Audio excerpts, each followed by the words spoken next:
जय हिंद दोस्तों। आज हम बात करेंगे, कल वाले वीडियो में हम आवेशित करने की विधियां देखे थे। तो आज हम चर्चा करेंगे कूलाम के नियम पर। कूलाम का नियम होता क्या है और वो कहाँ पर उपयोग किया जाएगा, ये सारी चीजें होंगी आज। कैसे कैसे, और थोड़ा इंपॉर्टेंट टॉपिक भी है हमारा, क्योंकि इस चैप्टर में जितने भी डेरिवेशन है सब लगभग कूलाम के नियम से ही रिलेटेड हैं। तो अभी हम कूलाम को नियम को अच्छे से समझेंगे, जानेंगे क्या होता है। चर्चा करते हैं कूलाम के नियम पर। कूलाम का नियम,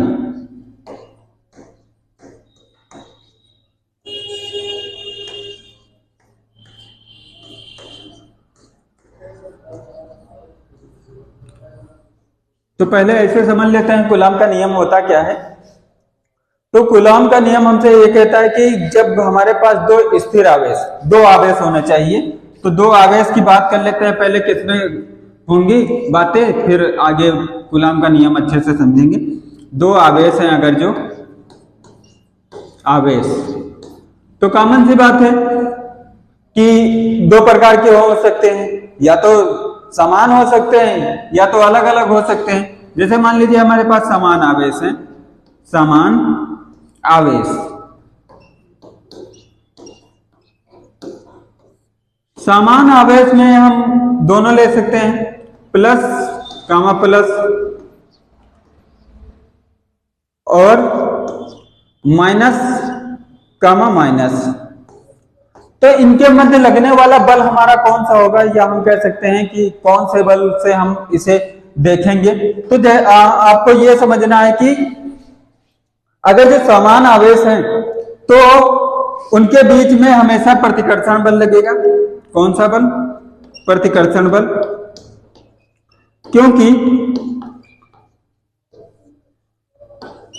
क्योंकि जब समान आवेश होंगे तो एक दूसरे को दूर दूर भेजेंगे। जैसे हम थोड़ा दिखाते हैं आपको, एक ये दो चीजें हैं, ये दो मार्कर हैं। अगर जो हम देखें तो ये जो हमारी धारियां दिखाई पड़ रही हैं, ये वाली, ये कभी नहीं चपकेंगे। अगर जो ऐसे हम करेंगे, ये उल्टा है थोड़ा, हाँ ऐसे करते हैं, ये देखो ये नहीं चपक रही हैं। ये अगर जो समान आवेश हो गए, बात समझ में है भैया, ये नहीं चपक रही, देख सकते हो, ये चपकेंगी नहीं। एक दूसरे को क्या कर रहे हैं? प्रतिकर्षित कर रहे हैं। और अगर जो हम उल्टा कर दें, एक पॉजिटिव एक निगेटिव, ये चपक गए। बात समझ में आई? ऐसे देखो, छोड़ दे रहे हैं, ये देखो चपक गए। लेकिन अगर जो हम समान कर रहे हैं तो ये नहीं चिपक रहे हैं। आप देख सकते हैं कि ये देखो, बात समझ गए भैया। अगर जो समान आवेश है हमारे, तो उनके मध्य में प्रतिकर्षण बल लगेगा। और अगर जो असमान है, कैसे हैं? असमान आवेश है दोनों, असमान आवेश, तो इसमें हमारे जैसे प्लस और माइनस हो गया, या माइनस या प्लस हो गया। तो इनके बीच में हमेशा कौन सा बल लगेगा? इनके बीच में हमेशा हमारा लगेगा आकर्षण बल। कौन सा बल? आकर्षण बल। ये समझ में आ गया भैया। दो आवेश अगर जो हम ले रहे हैं, और कूलाम के नियम में यही बात होती है कि दो आवेश हम लेते हैं, और वो भी कैसे? स्थिर। हम पूरे चैप्टर में स्थिर आवेश ही पढ़ेंगे, क्योंकि हमारा जो पहला यूनिट है वो हमारी कैसी है? स्थिर आवेश पे पूरी बेस्ड है। तो हम स्थिर आवेश ही पढ़ेंगे इसमें। ये समझ में आ गया। समान आवेश है तो प्रतिकर्षण बल, और अगर जो विपरीत आवेश है, असमान है, तो आकर्षण बल। ऐसे भी समझ सकते हो कि अगर जो ये प्लस है, ये प्लस है, तो इन पे जो बल लगेंगे वो बाहर की ओर होंगे। फोर्स क्या होंगे? हमारे बाहर की ओर होंगे, ऐसे। और अगर जो विपरीत हैं, प्लस या माइनस है, तो ये बल हमारे अंदर की ओर हो जाएगी। बात समझ में आई? ये चीज अब कूलाम के नियम को हम समझते हैं, पढ़ते हैं क्या होता है कूलाम का नियम। तो ऐसे ही दो आवेशों की बात करता है कूलाम का नियम। तो परिभाषा में आए तो दो स्थिर आवेशों के बीच लगने वाला आकर्षण या प्रतिकर्षण बल उन दोनों आवेशों के परिणामों के गुणनफल के समानुपाती तथा उनके बीच की दूरी के वर्ग के व्युत्क्रमानुपाती होता है।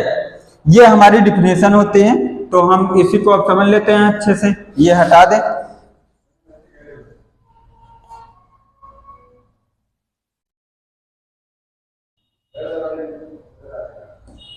चलो इधर यहाँ पे, ठीक।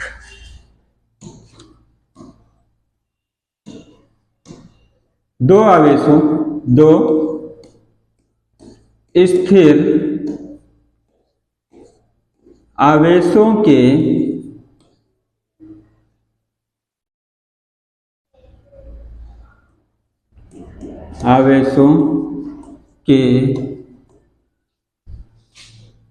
मध्य लगने वाला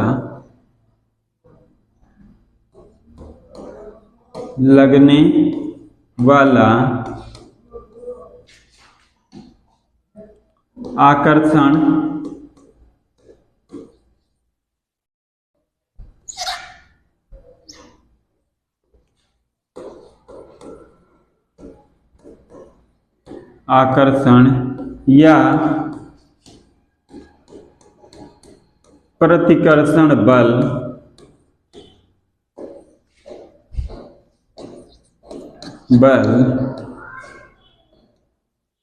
उन आवेशों के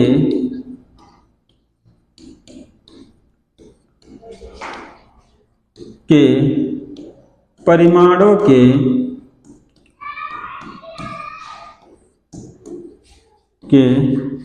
गुणनफल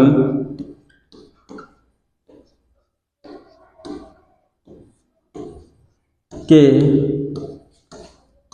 समानुपाती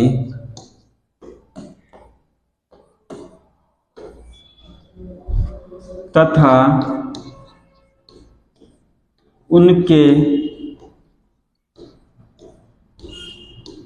बीच की दूरी के वर्ग के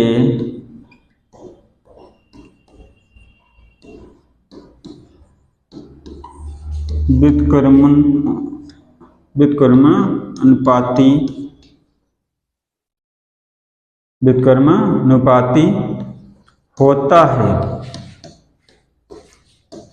ये हमारी डिफिनेशन, इतनी ही डिफिनेशन आपको लिखनी है बस। हम यहाँ भी ये भी कह सकते हैं कि लगने वाला आकर्षण या प्रतिकर्षण बल उन आवेशों के परिणामों के गुणनफल के समानुपाती तथा उनके बीच, उनके का मतलब है आवेशों के बीच की दूरी के वर्ग के व्युत्क्रमानुपाती होता है। अगर जो हम मान लें कि एक हमारा ये Q1 आवेश है, कुछ दूरी पर Q2 आवेश उपस्थित है हमारा, और इनके बीच की दूरी हमने ले लिया R। तो हम यहां पर लिखेंगे माना दो स्थिर आवेश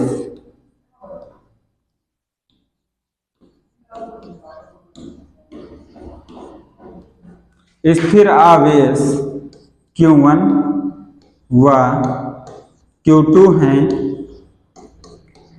तथा उनके बीच की दूरी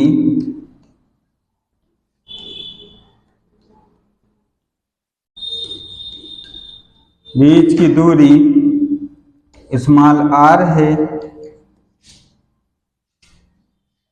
तब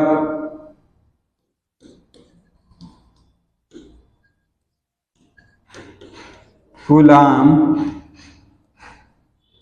के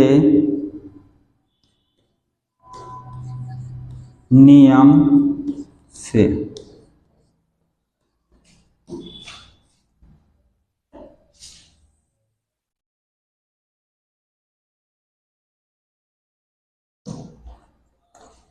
सबसे पहले यहां देखो, तो हमारा क्या है,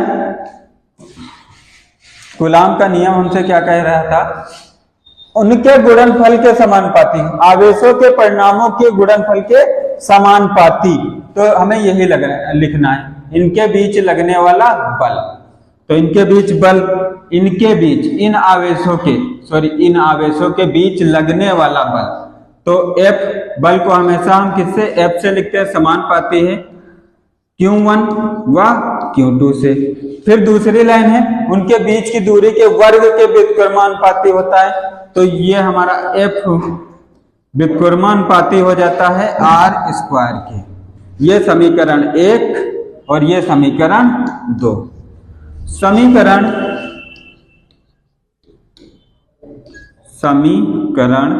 1 व 2 से अब दोनों को हम कंपेयर करेंगे, इसके बराबर ये है और इसके भी बराबर ये है, तो हम दोनों को लिख सकते हैं ऐसे, F समानुपाती Q1 अपॉन Q2, और ये बटे में है तो बटे में R स्क्वायर। अब समानुपाती का चिन्ह हटाएंगे तो यहाँ पर एक नियतांक हमें लगाना पड़ेगा, तो हम समानुपाती का साइन हटा दें। देखो साइन हटाने पर हमें क्या मिलेगा, हम एक नियतांक लगाएंगे F बराबर K Q1 Q2 upon R square. अब जहां पर वेयर मतलब यहां K क्या है, K हमारा समानुपातिक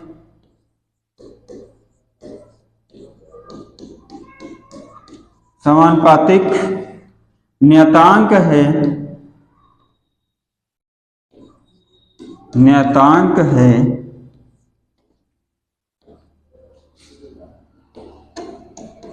जिसका मान क्या होता है, K बराबर 9 इंटू 10⁹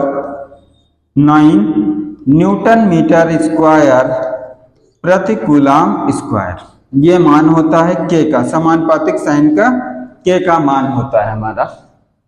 ये मान आपको समझ में आए, ये आपके सब लिखे होते हैं, ऐसा नहीं है कि ये हमें कहीं ढूंढ से लाना है, ये आपको दिए जाते हैं क्योंकि इतने मान होते हैं फिजिक्स में। तो ये आपका मान 9 × 10⁹ न्यूटन मीटर स्क्वायर प्रति कूलाम स्क्वायर होता है। अब आगे अगर जो बढ़े तो इसके स्थान पर जहां K है ये हमारा क्या हो जाएगा, इसको थोड़ा शिफ्ट कर दें साइड में,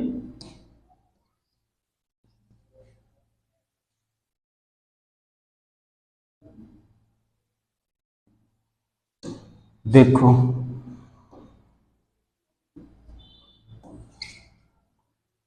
K बराबर इतना मान है और इसके स्थान पर हम क्या लेंगे, 1/4πε0। बात समझ में आ रही है भैया। अब ये मान हम रख देंगे, K का मान समीकरण ये 3 हम मान लेते हैं। 3 में रखने पर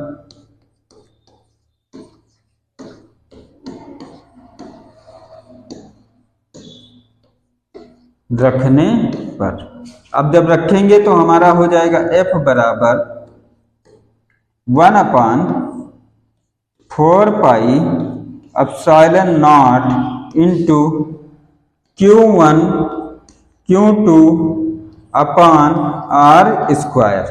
ये हमारा मेन फार्मूला निकल के आ जाएगा कूलाम के नियम का। अब इसमें देखें अगर जो, तो F बराबर 1/4πε0 into Q1 Q2 upon R square है। अब यहां पर एक और टर्म आ गया हमारा ये वाला ε0। अब इसे हम समझते हैं ये होता क्या है और इसका मान क्या होगा, ये सारी चीजें जान लेते हैं एक बार।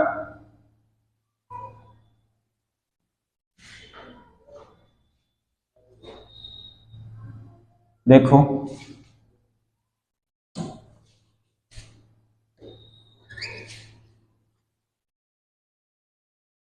वेयर मतलब जहां, ε0 क्या है हमारा, ε0 निर्वात की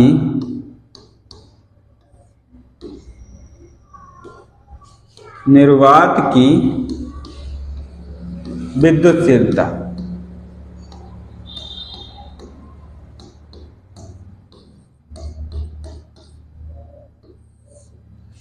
एप्सिलॉन नॉट हमारा क्या है? निर्वात की विद्युतशीलता है। अगर जो हम एप्सिलॉन नॉट का मान ज्ञात करें तो एप्सिलॉन नॉट का मान हमारा होता है 8.85 इंटू 10⁻⁻12 कूलाम स्क्वायर प्रति न्यूटन मीटर स्क्वायर, ये मान होता है हमारा। ये इतनी बात समझ में आ गई। एप्सिलॉन नॉट क्या है? निर्वात की विद्युतशीलता। निर्वात क्या होता है? जैसे मान लीजिए हम इस कमरे में हैं तो वायु भरी हुई, तो ये एक माध्यम हो गया। ऐसे ही एक ऐसा स्पेस होता है जहां पर हवा मतलब वायु नहीं होती, उसी को कहते हैं निर्वात, वात, जहां बातचीत ना हो पाए। अगर जो वायु नहीं होगी तो बातचीत नहीं हो पाती है हमारी किसके माध्यम से जा रही है आवाज? अगर जो हम बात कर रहे हैं कोई सुन रहा है तो वो टकरा टकरा के जा रही है, लेकिन निर्वात में ऐसा कुछ नहीं होता है। वहां जब वायु नहीं होगी तो वो गति कर ही नहीं सकती है कोई चीज, तो ये निर्वात की है। अब यहाँ पर अगर जो हम बात करें तो ये हमारा मान है एप्सिलॉन नॉट का 8.85 गुणे 10⁻⁻12 कूलाम स्क्वायर प्रति न्यूटन मीटर स्क्वायर। अब हम इनके बीमाएं ज्ञात कर लेते हैं कि ये के है और यहाँ ये एप्सिलॉन नॉट है, तो इन दोनों की बीमाएं ज्ञात कर लेते हैं। सबसे पहले के की बीमा, के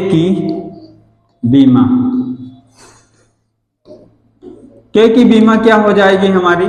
तो ये हमारा सूत्र लिखा हुआ है मात्रक, और इसी से हम बीमा ज्ञात कर लेंगे। तो सबसे पहले बल न्यूटन की बीमा क्या होती है? बीमीय सूत्र क्या होता है? न्यूटन की का बीमीय सूत्र होता है हमारा mL/T-2, ये हमारा बल का होता है। फिर हमारा आ जाता है मीटर का, तो मीटर स्क्वायर है तो मीटर स्क्वायर का हो जाएगा। मीटर का होता है L और इसका स्क्वायर। फिर हमारा क्या है? कूलाम, और पहले वाले ही वीडियो में हमने कूलाम का बीमीय सूत्र पढ़ा था, क्या होता था? AT की होल घात 2। इसको हल करेंगे आ जाएगा हमारा L2, और इसको हल करेंगे तो आ जाएगा हमारा A2T2। अब ये इसमें रख दो, न्यूटन मीटर स्क्वायर प्रति कूलाम स्क्वायर बराबर, मान रखेंगे तो आ जाएगा हमारा mL/T-2 घात और इंटू L2 बटे में A2T2। अब इसको ऊपर ले जाएंगे तो माइनस में हो जाएंगे और ये घात जुड़ जाएंगी हमारी, तो मान क्या निकल के आएगा?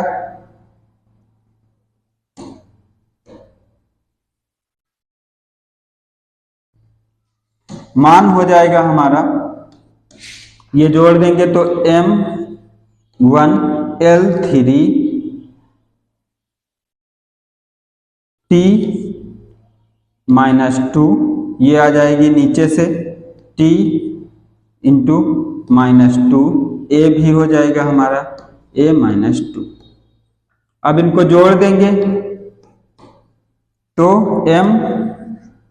m1L वाला 3A-2 T-4, ये हमारी समानुपातिक नियतांक का बीमीय सूत्र होगा। ये इसे हम क्या कहेंगे? बीमीय सूत्र है हमारा। ये बहुत पूछा जा सकता है और पूछते भी हैं, ये के का बीमीय सूत्र।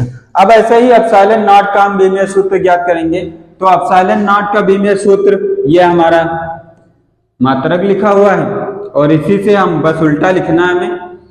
एप्सिलॉन नॉट का बीमीय सूत्र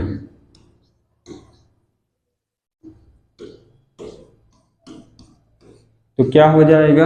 एप्सिलॉन नॉट का मात्रक बराबर हम लिख सकते हैं कूलाम स्क्वायर बटे न्यूटन मीटर स्क्वायर। मान रख दो सबके, तो कूलाम का हो जाएगा ए टी होल घात 2 अपॉन न्यूटन का एम एल टी माइनस 2 और मीटर का एल होल स्क्वायर। हल करेंगे, ये ऊपर जाएंगी घात हो जाएंगी माइनस में, ए स्क्वायर ये हटाएंगे, टी 2 फिर आ जाते हैं एम -1 एल -1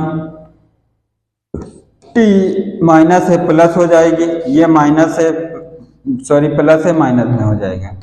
अब इनको सबको जोड़ लेते हैं, हल कर लेते हैं घाते। ए वाला सिंगल है, सबसे पहले m -1 फिर टी एल यहाँ पर -1 -2 तो l की पावर -3 और t वाला देखते हैं तो 2 प्लस हो जाएंगी 4 हो जाएंगी और a स्क्वायर हो जाएगा। ये हमारा इनके बीमीय सूत्र हो गए। बात समझ में आ गई भैया?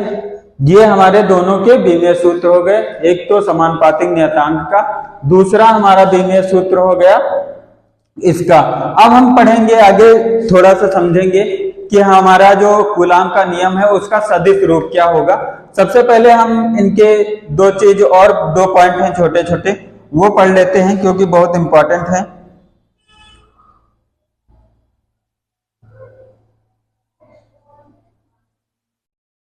पहला पॉइंट है बल जो है हमारा, ये एक नंबर में पूछे जाते हैं इसलिए बता रहे हैं। बल हमारा होता है वो आर स्क्वायर, मतलब दूरी के वर्ग के व्युत्क्रमानुपाती होता है। तो इसी से अगर जो हमारे पास मान लो 2 बल हैं, कितने बल हैं? 2 बल, माना 2 बल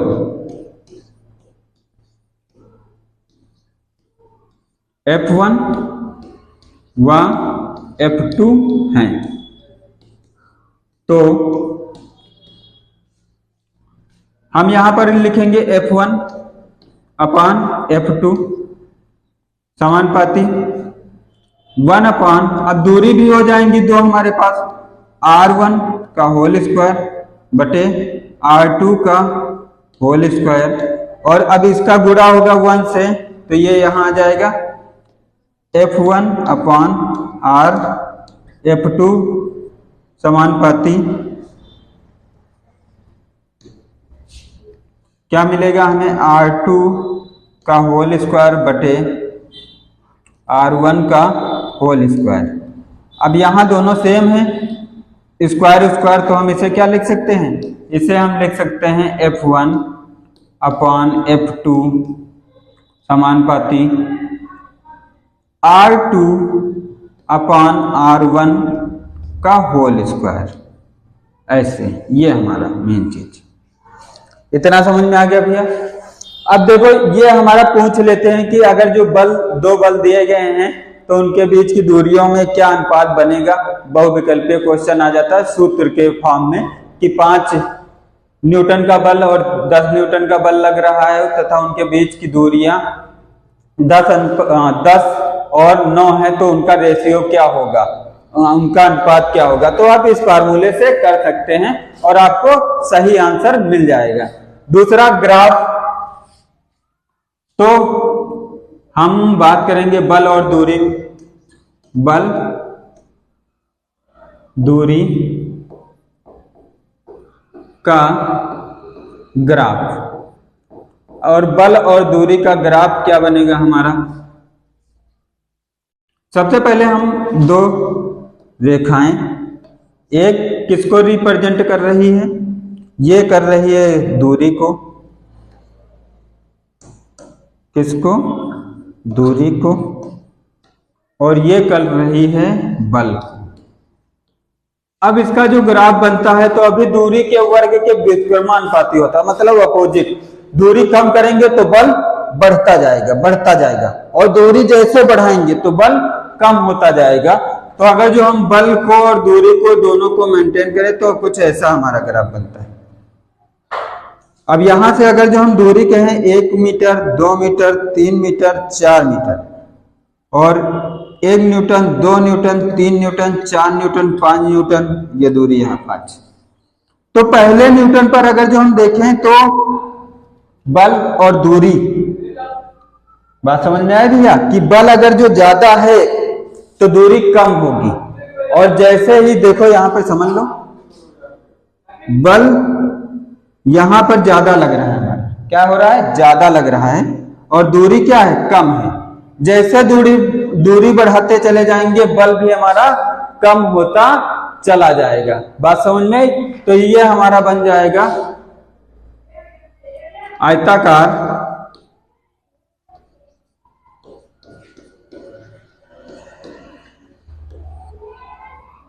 अति परवलयाकार।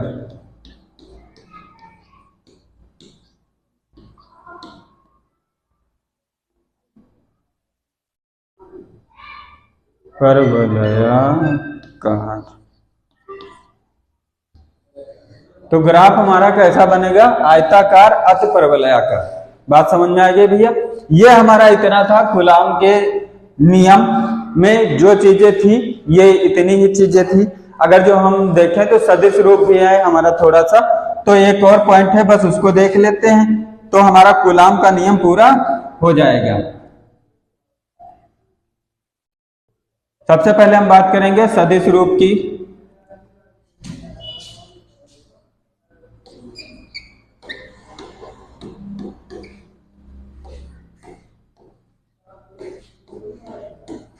कूलाम के नियम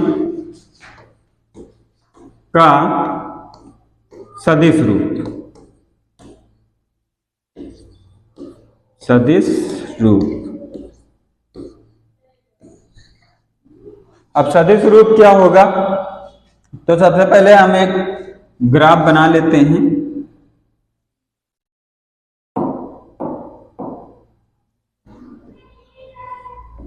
सदिश रूप।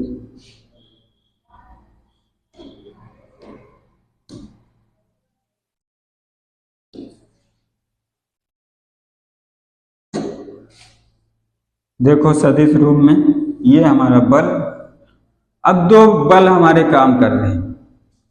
एक ये हमारा F1, ये Q1 है हमारा,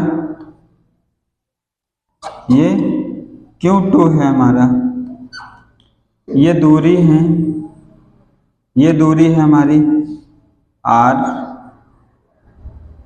यहां पर एक बल, दो बल हैं, दोनों समान हैं। तो अगर जो इन पर बल लग रहे हैं तो एक समान है, एक इधर की ओर लगेगा, ये F1, एक इधर की ओर लगेगा, या ऐसे भी हम कह सकते हैं, एक ऐसे लगेगा, ये F2 हो जाएगा हमारा। बात समझ में आए भैया? अगर जो हम कहें कि ये है क्या, तो अगर जो हम इसको हम कह सकते हैं 1 2, ये 2 1।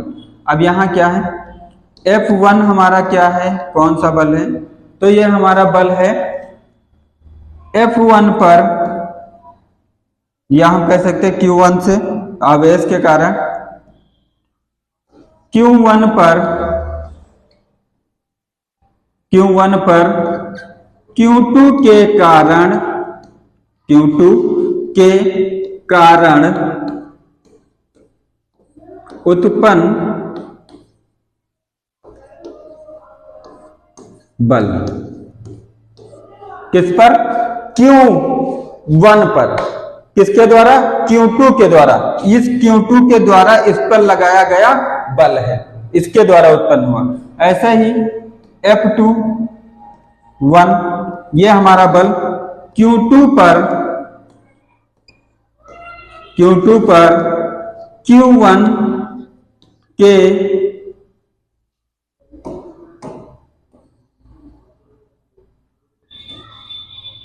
Q1 के कारण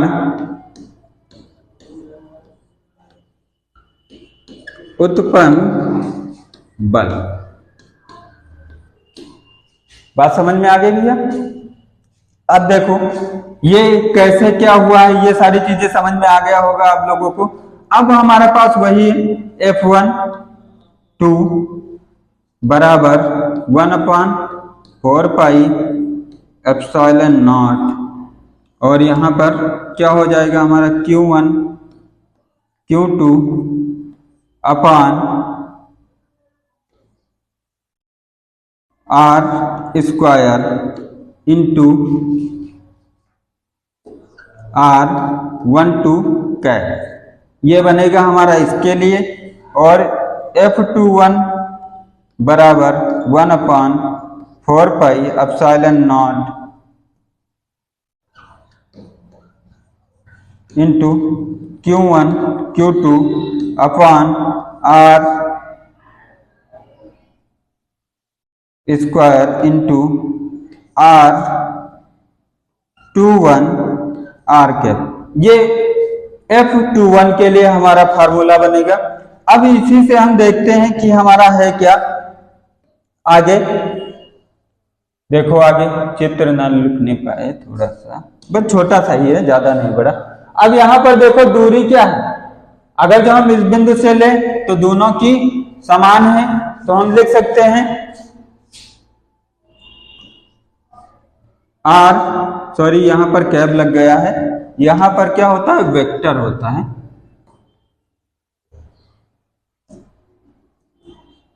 वेक्टर इसके ऊपर भी लगा सकते हो, फिर यहां से जब हटेंगे तो अभी हटेंगे। अब देखो यहाँ पर हमारा क्या होता है, जैसे मान लीजिए R, हम ये दूरी हमारी क्या है समान है, तो R12 बराबर R21 ये समान है, तो बल हमारे कैसे हो जाएंगे, एक दोनों की दिशा क्या है अपोजिट है, उल्टा है। तो अगर जो हमारा ये धनात्मक हो जाएगा तो ये ऋणात्मक हो जाएगा। वेक्टर F12 बराबर माइनस वेक्टर F21 हो जाएगा। अब इनके परिमाण हमारे क्या हो जाएंगे, तो माड में लिखेंगे F12 बराबर F21। बात समझ में आ गई भैया, ये हमारा निकल के आएगा और ये हमारा फार्मूला होगा। अब इसके आधार पर हम ये कह सकते हैं दोनों बराबर हो जाएंगे, तो कोई एक लिख ले, तो R हम कर लेंगे, तो यहां पर देखो और ये दोनों क्या हैं बराबर हैं, ये दोनों क्या हैं बराबर हैं, तो हम R ये बराबर हो जाएगा हमारा, R हमने माना है चित्र में, देखो R है तो ये हम R ले लेंगे। अगर जो हम मान लिखें तो हमारा मान क्या आ जाएगा, F वेक्टर F बराबर 1/4 pi epsilon not into Q1 Q2 upon R square, और यहां पर हमारा हो जाएगा R वेक्टर। अब यहां पर अगर जो हम कहें, थोड़ा सा पहले सही लिखे थे हम, थोड़ा सा यहाँ पर ये कैप ही होता है, वेक्टर नहीं होता है, ये कैप, ये भी कैप, और यहाँ पर भी ये हमारा कैप, और R कैप बराबर होता है कैप को, ये कैप जो होती है ये दिशा को रिप्रेजेंट करती है, किसे रिप्रेजेंट करेगी, दिशा को रिप्रेजेंट करती है, और ये हमारा हो जाएगा R/R मॉड, है ना भाई। अब ये मान यहां रखेंगे तो F वेक्टर F बराबर 1/4 pi epsilon not into Q1 into Q2 upon R square, और इसके स्थान पर रख देंगे हम वेक्टर R/R। अब इसका इससे गुणा हो जाएगा, F वेक्टर F बराबर हो जाएगा हमारा 1/4 pi epsilon not into Q1 Q2 अपान इसका इससे गुणा हो जाएगा R³ और यहाँ पर वेक्टर R। ये हमारा सदिश रूप हो जाएगा। क्या हो जाएगा भैया, सदिश रूप। क्या हो जाएगा, सदिश रूप। अब एक अगर जो हम बात करें तो ये हमारा इतना था कूलाम के नियम में। अगर जो हम थोड़ा सा और इसमें है अगर जो, तो वो इतना ज्यादा खास नहीं है, वो जो हाई लेवल की कंपटीशन होंगी, हालांकि हम समझा देंगे जब न्यूमेरिकल करवाएंगे तो वो पॉइंट समझा देंगे। जब नई जेई या नीट की जो तैयारी करेंगे उनके लिए बहुत इंपॉर्टेंट होगा वो, क्योंकि उससे न्यूमेरिकल आता ही आता है। बाकी अगर जो आपको कुछ ना समझ में आया हो, जैसे कोई भी पॉइंट, तो आप कमेंट बॉक्स में कमेंट करके हमें बता सकते हैं, हम अगले दिन उसे अच्छे डीपली से समझा देंगे। Thank you.